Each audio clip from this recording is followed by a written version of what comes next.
All right, welcome back to our newest series that we are doing this year, How to Hunt a New State. Our goal in providing this series is just to give you guys a little bit more insight as to some of the resources and the tools that we have used over the years to pick a new state to hunt comparatively to maybe where we grew up hunting. Like Casey mentioned last week when he was reviewing the Colorado draw odds, one of the most common questions we get asked is, I want to go hunt either elk or mule deer for my first time, where should I go? Make sure you guys go to gohunt.com/insider and sign up to become an insider. If you type in the code HUSH, you will automatically get a $50 credit to the Gohunt gear store. Like you saw last week, if you watched that show, you can buy literally anything in that gear shop that will better prepare you for when you get back out in the field, whether it is optics, camping equipment, backpacks, you name it, the gear shop has that for you. So now that we got that out of the way, our goal today is talking about their system, Filtering 2.0. So we're gonna dive into the Insider tool, and as you can see right now, you have a lot of different resources at your fingertips. Filtering 2.0 is really designed for those of you who are just getting into starting to hunt out of state. You might not have any points. You might just want to have your first time hunting out west, experiencing a mule deer hunt or an elk hunt, be it archery or rifle. Filtering 2.0 is a tool for opportunity. Opportunity to us means we want to just go have fun. We want to be out with some family and some friends. We want to have an opportunity to chase mule deer or elk in a new place. It's very overwhelming getting started, and that's why this is such a great resource as you plan for your hunt. So once you're logged in and become an insider, you can quickly go over to Filter 2.0 and just click on the tab. What you will see now is it loads a map for you. So when you're thinking about going on your very first out-of-state hunt, some of the things that I've always recommended is distance and location to where you currently reside. From a time standpoint, from a travel standpoint, oftentimes from a cost standpoint, looking just at the geography of where you live versus what states you might want to hunt is a great place to kind of start. Oftentimes, if you're living up in North Dakota, driving down to Arizona or New Mexico would be a really long trip just to get going. It might be more convenient to drive across and try to hunt Montana. So you will start with a map, and this gives you an opportunity to kind of identify what I even want to begin hunting. Before we dive into some specifics on the map, one of the questions we got on our YouTube channel in the community tab was, what are the differences in costs between state to state for deer tags or elk tags? Let's take a quick look. If you know me, you know I like spreadsheets. So I built you guys a spreadsheet.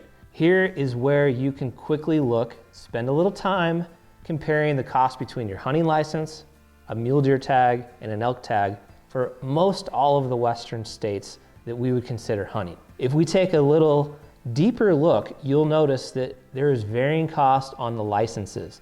Now I want to preface this by saying these costs do not include additional stamps, fees, permits, application fees.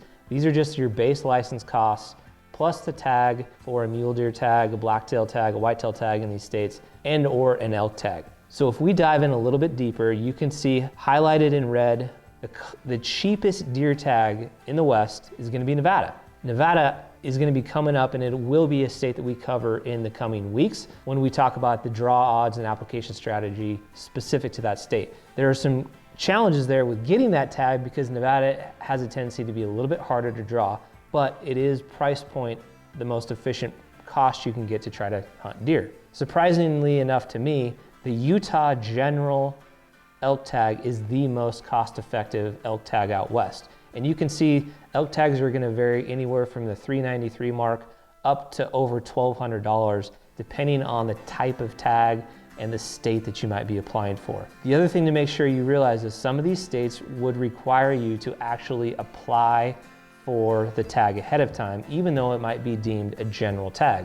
So in the example of Wyoming, you still have to put in for what is considered a regular elk tag. Same can be said about Montana. It's considered a general elk tag, but you absolutely, as a non-resident, have to apply. From there, you can make your decision on where you might want to go, but this can be very helpful from a cost standpoint. One of the other things that might get mentioned is the initial price to join Gohunt as a membership might seem expensive for some people. The way I would say it though is consider this as an investment. Regardless of what state you end up choosing to hunt, you will be spending money on food, on gas, on your tags, on your gear, on your lodging. It is going to be an investment no matter how you look at it. This tool and this resource just allows you to be a little bit more strategic, plan a little bit more in advance, and hopefully prepare you to have a better hunt when you go out and do that for your first time. Or if you might be a more seasoned person with multiple states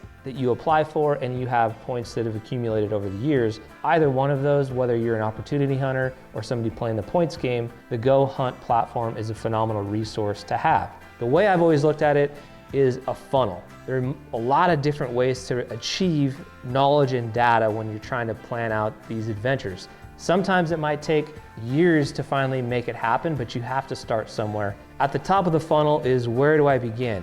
To me, Gohunt falls right in the very top of the funnel.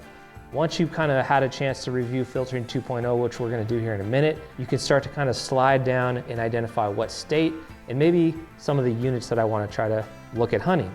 Once you've figured out where you want to hunt, then you can transition and do some more in-depth research, whether it's searching a hunting forum, different resources online, talking to a wildlife biologist in the state.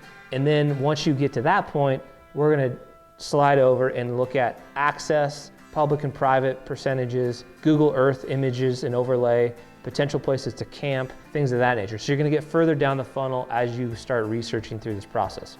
All right, so a lot of the draws have already concluded when it comes to big game species throughout the West. However, there are still a few different options to consider, primarily those that might be over the counter. Now we do have Nevada coming up, we do have Idaho coming up, we do have Oregon coming up, but for some people that just isn't going to be a great opportunity to necessarily draw a tag unless you're looking for an over-the-counter option. The beautiful thing about Filtering 2.0 is it can help you determine what state and what over-the-counter options you might want to look at. So let's try Colorado to start out. You'll notice we're going to dive into the state and it will highlight all of the units once we pick a species. So we'll go ahead and pick elk for this example. So the map clearly shows all the different elk units that are available to select from. This is where Filtering 2.0 really comes into play to become a great resource. So for trophy potential, we're not going to highlight anything above 260 because frankly, we want to just get some meat. I'm going to pick my residency, which is going to be a non-resident. And a new filter that they recently added was also for youth. So if you have kids that you're considering going on some hunts with, they might have some different tag opportunities than what you might have as an adult. But we're going to talk about an adult non-resident, and we're going to say you have 0 points. Here's where it really comes into play as a great thing to look at. We're going to select some of the different season options. The cool thing about what Gohunt's done is they've easily displayed what options are over the counter. So you'll see there's the archery over the counter, there's a second rifle over the counter, and there's a third rifle over the counter. So for this example, we're going to go ahead and select second rifle over the counter, and you'll notice the map has changed. So the map's filtering out the units that aren't applicable for this particular search criteria. Another thing that is critical for us when we hunt is percentage of public land. So we can adjust the public land percentage filter accordingly, and you'll see immediately a drastic change. So units that have 29% or more of public land are only now being shown. With Colorado, what's interesting is on the eastern side of the state, a lot of the units are private land, so clearly they've been eliminated from this particular search. When you go down one more, you can look at harvest percent. So if we start to play around with the harvest percentage, we can get a really good idea of historically how these units have performed and what kind of an odd I might have at actually filling my tag. So if we bump it up to 10%, you'll see what adjustments just got made on the map. If we want to go even a little bit further on harvest percentage, we certainly can. We try, let's say 15%. You'll know once again, the map has changed. It's getting smaller and smaller and smaller. So again, these are second rifle tag choices that are over the counter in Colorado. You can literally drive out to the state, pick up your license and your tag at any one of their dealers and go out and go hunting. Another strategy that a lot of people have used is if they've drawn a limited entry mule deer tag, they could also pick up an over-the-counter elk tag to accompany that particular hunt. So in those situations, you could truly be hunting for deer and elk with 2 different tags in your hand during the same season dates. So you can see right off the bat which different units are potentially an option. So I'm not familiar with any of these units, so I'll go ahead and just select unit number 691. Here's where you kind of layer down and go a little bit deeper into the weeds in your research. When you dive into the specific unit, it's going to give you a lot of different information. It's going to give you kind of the general size and or trophy potential of the different species that reside in the unit. You're going to have some potential photographs of the area, kind of a review of what the terrain looks like. You're also going to have a percentage of public land available to hunt. So in this particular unit, it's 48.4%. It'll go through access, so giving you suggestions on different areas that you can access the unit, potentially camp, potentially explore and go do more research on. Has some ideas on camping and lodging. We're going to dive into the historical temperature, precipitation ranges, and then it'll start to go through some of the different bull to cow ratios, which is a very great tool or number to kind of identify and look at. The quality from an average standpoint, but then also from a trophy standpoint. And then it's going to talk specifically about each season that's available for this option. So the first one is the archery over the counter, kind of going to give you the season dates. You'll go through and review the hunter survey, the hunter success percentages, and then it's going to specifically go further into every season, be it muzzleloader, first rifle, second rifle, and third rifle. It'll make notes as well, which ones are over the counter and then which ones are draw. So as you could see, while the second rifle is over the counter, the first rifle is not. And it actually has the draw odds available if you decided you wanted to try to put in for that first rifle tag. You'll notice here that while it isn't over the counter, your draw odd percentage of picking up an elk tag in this unit is 100%. So great option.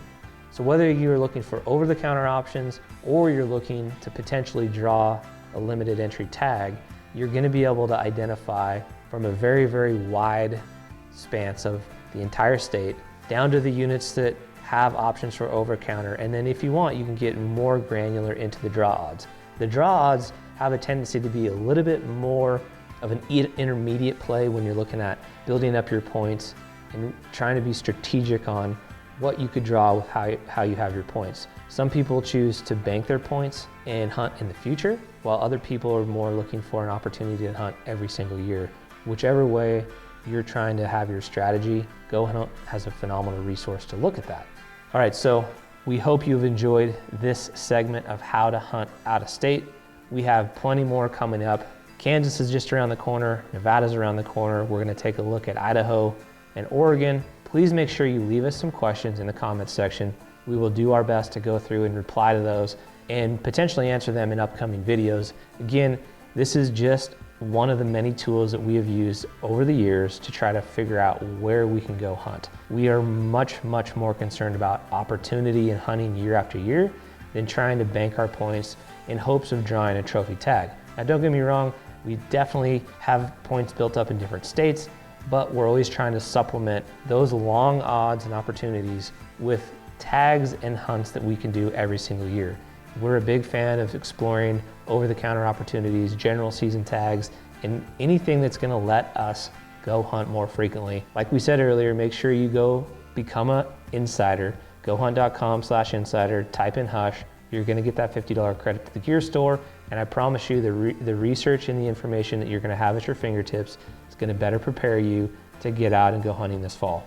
We will see you on the next installment coming up next week. Anything we can do to try to help you guys get to that next level of getting out and exploring new opportunities, going on some different hunts. We've always said this, but go buy tags, don't buy gear. The tags are what's most important, and like you've heard us say before, you only get so many opening days in your lifetime. Take advantage of that. Get with your buddies, get with your family, and go plan this adventure. We will have our next episode coming up soon where we are covering Kansas, and I believe Eric will be the one covering Kansas. So we'll see you next time, guys. Thanks for watching.